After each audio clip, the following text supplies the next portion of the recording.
Students, आज हम लोग समझेंगे class 11 physics unit 10 oscillation in waves का वेव का टॉपिक है डॉपलर्स एंड डॉपलर्स इफेक्ट। इसमें हम डॉपलर्स इफेक्ट क्या होता है वो समझेंगे। इसकी तीन कंडीशंस होती है, इन्हीं कंडीशंस पे वो डॉपलर्स इफेक्ट अप्लाई कर सकते हैं हम। और इसके हम तीन केसेस पढ़ेंगे। इन डिफरेंट केसेस में उनकी एक फ्रिक्वेंसी की वैल्यूज़ क्या आती है उसको देखेंगे हम लोग। सो हमारा टॉपिक है बेटा डॉपलर्स इफेक्ट। डॉपलर इफेक्ट होता क्या है, देखो when there is a relative motion between sound source and observer, यहाँ पर हम दो चीज़ के नाम लेंगे। एक साउंड सोर्स होता है और एक ऑब्जर्वर होता है। सोर्स मतलब जहाँ से साउंड प्रोड्यूस हो रहा है, और ऑब्जर्वर वो जहाँ तक उस साउंड मतलब ऑब्जर्वर का मतलब वो साउंड जहाँ तक जा रहा है उसके पास। जैसे ऑब्जर्वर मैं हुई, आज गाड़ी का अगर हॉर्न बज रहा है तो गाड़ी जो ड्राइव कर रहा है उसने हॉर्न बजाया, वो सोर्स हो गया, मैंने सुना उस हॉर्न को, तो मैं क्या हो गई बेटा ऑब्जर्वर। तो जब भी रिलेटिव मोशन होता है साउंड सोर्स या फिर ऑब्जर्वर के बीच में, तो उनकी फ्रिक्वेंसी क्या होती है, चेंज होती है। ये चेंज इन फ्रिक्वेंसी को बोला जाता है डॉपलर्स इफेक्ट। डेफिनेटली बेटा, आज अगर मैं गाड़ी को बिना ड्राइव करे हॉर्न बजाऊंगी तो ये पॉसिबल तो होगा नहीं। जैसे हम एम्बुलेंस की बात करते हैं, मैं अगर आज अपने घर में बैठी और एम्बुलेंस मूव कर रही है मेरे आसपास, तो सोर्स काय में है, मोशन में है। मतलब कोई भी एक चीज़ मोशन में हो तो जो फ्रीक्वेंसी होती है वो क्या होती है, साउंड की चेंज होती है। और ये चेंज इन फ्रीक्वेंसी क्या कहलाता है, डॉपलर्स इफेक्ट। इसके लिए दो कंडीशंस होती है वो कि सोर्स और ऑब्जर्वर के बीच में मोशन होना ज़रूरी है। Velocity of sound should be higher than velocity of observer and velocity of sound source. जो साउंड की वेलोसिटी है वो सोर्स की वेलोसिटी से और ऑब्जर्वर की वेलोसिटी से क्या होनी चाहिए, हमेशा ज़्यादा होनी चाहिए। Next, what is Doppler effect? Find out the apparent frequencies of sound when only source is moving and observer is stationary। देखिए बेटा, ये जो डॉपलर इफेक्ट आता है या तो आपसे स्टेटमेंट के फॉर्म में पूछेंगे या आपसे ये बोलेंगे कि इसके तीन केसेस होते हैं। जब पहला केस जो हम अभी समझ रहे हैं, जब सोर्स मूव कर रहा है लेकिन ऑब्जर्वर क्या है बेटा, स्टेशनरी में है। देखिए, source is moving and observer is stationery.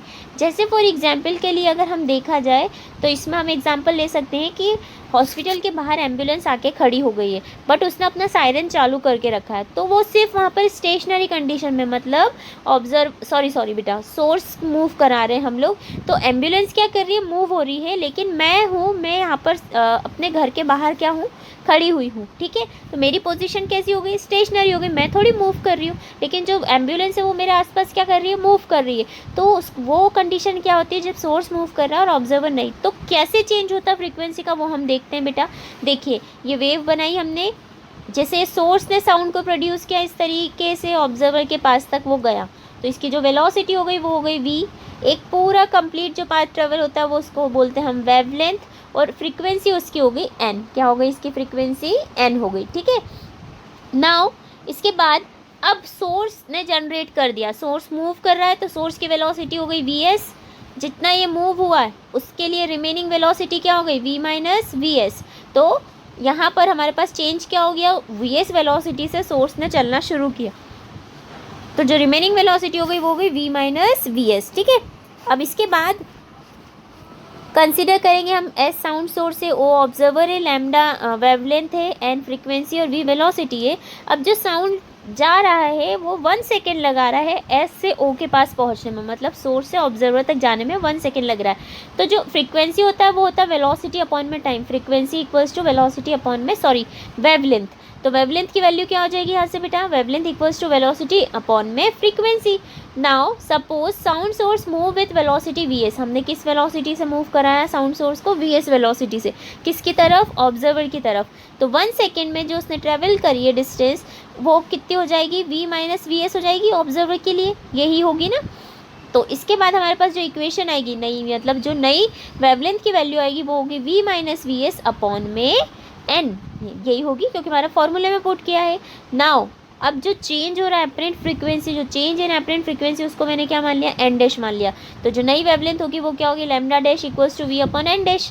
इस इक्वेशन को और इस इक्वेशन को हमने क्या करा, कंपेयर किया, तो लैम्डा डैश तो हट गया, हमारे पास सिर्फ वैल्यू में क्या मिलेगा बेटा, v minus vs upon N equals to v by N dash. तो यहाँ से एन डैश की वैल्यू निकालना है क्योंकि जो चेंज इन फ्रीक्वेंसी है वो निकालना है मुझे। तो एन की वैल्यू क्या हो जाएगी, v upon v minus vs।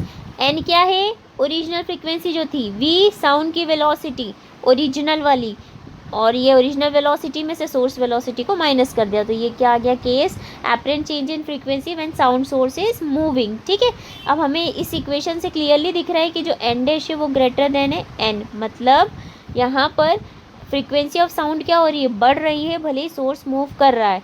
और अगर सोर्स अभी उसकी तरफ जा रहा था, ऑब्जर्व मतलब मेरे पास आ रहा था, जो एम्बुलेंस थी वो मेरे तरफ ही आ रही थी, तो वो उसके टूवर्ड्स जा रहा था, इसलिए उसकी फ्रीक्वेंसी बढ़ गई। लेकिन वो जब उससे दूर जाता तो उसकी फ्रीक्वेंसी क्या हो जाती बेटा, कम हो जाती। ठीक है, ना इसका सेकेंड केस होता है when observer is moving, source stationary, observer move कर रहा है।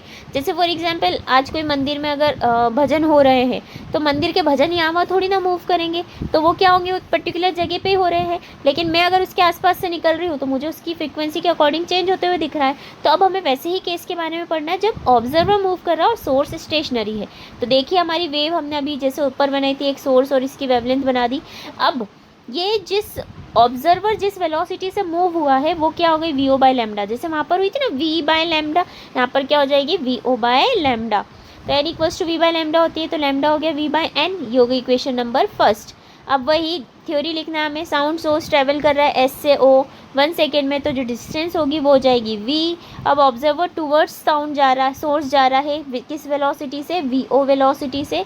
1 सेकेंड में observer move from O to O dash, 1 second में वो ओ से ओ डैश हो गया, तो उसकी वेलोसिटी क्या हो गई, V O by lambda. Waves are extra waves receive by observer, observer ने इतनी एक्स्ट्रा वेव को क्या किया, रिसीव किया। तो जो एपरेंट फ्रीक्वेंसी होगी वो क्या होगी, जो पुरानी फ्रीक्वेंसी में जितना उसने एक्स्ट्रा वेव्स को ऐड किया उसको हम ऐड कर देंगे, तो एन डैश हो जाएगा N plus V O by lambda. ठीक है, नाउ एन डैश की वैल्यू हो गई N, V O by lambda की वैल्यू बाय इक्वेशन फर्स्ट से हम क्या पुट कर सकते हैं, वी बाय एन। तो नीचे वाला एन जो था वो कहाँ चले गया, ऊपर, तो N dash equals to N plus N V O by V. दोनों में से एन को कॉमन ले लो, 1 plus V O by V, तो वैल्यू क्या आ जाएगी, एलसीएम लेंगे तो N dash equals to N V plus V O upon में वी। तो यहाँ पर जैसे ऑब्जर्वर सोर्स के टूवर्ड्स जा रहा था तो फ्रीक्वेंसी क्या हो रही थी, बढ़ रही थी, लेकिन ऑब्जर्वर अब सोर्स से दूर जाएगा तो फ्रीक्वेंसी क्या होती जाएगी, कम होती जाएगी। ठीक है, तो वो माइनस में हो गई। नाउ थर्ड केस अगर हमने लिया तो थर्ड केस क्या होगा बेटा, जब दोनों ही मूव कर रहे हैं, सोर्स भी मूव कर रहा है और ऑब्जर्वर भी मूव कर रहा है, तो इस केस में क्या होगा, देखो अब दोनों दूसरी तरफ से, इधर से ये वी एस वेलोसिटी से आ रहा है, इधर से ये वी ओ वेलोसिटी से आ रहा है। तो इस केस में क्या होना चाहिए, दोनों की हम निकालते हैं, बहुत ईजी है ये, जहाँ हमने अभी एक एक के लिए निकाली थी वहाँ दोनों के लिए निकालेंगे।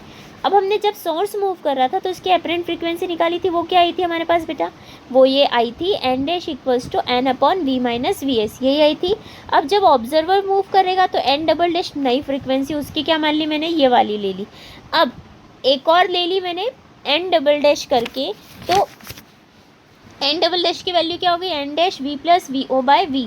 अब इस एन डैश की वैल्यू कहाँ थी, ऊपर से निकाली थी ना हमने, एन डैश की वैल्यू थी N V upon V minus V S, तो वी से वी कैंसिल हो गया। इसके बाद हमारे पास क्या बचा, N double dash equals to N V plus V O upon V minus V A.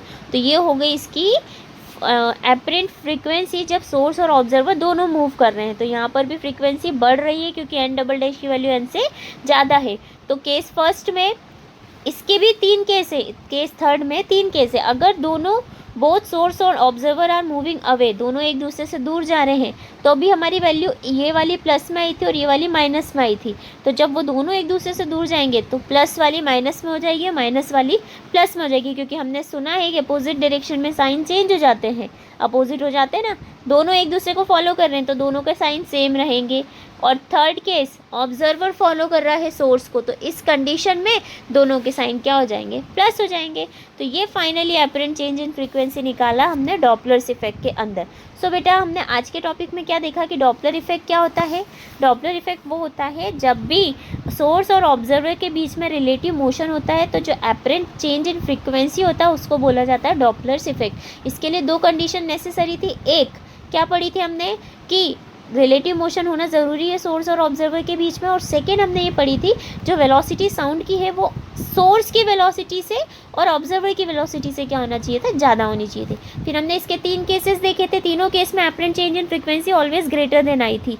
तो पहला केस था जब सोर्स मूव कर रहा था, स्टेशनरी था ऑब्जर्वर, जब सेकेंड केस में ऑब्जर्वर मूव कर रहा था, सोर्स था स्टेशनरी, और थर्ड केस में क्या था, दोनों ही मूव कर रहे थे, तो हमने उसके लिए भी एपरेंट चेंज इन फ्रीक्वेंसी निकाला।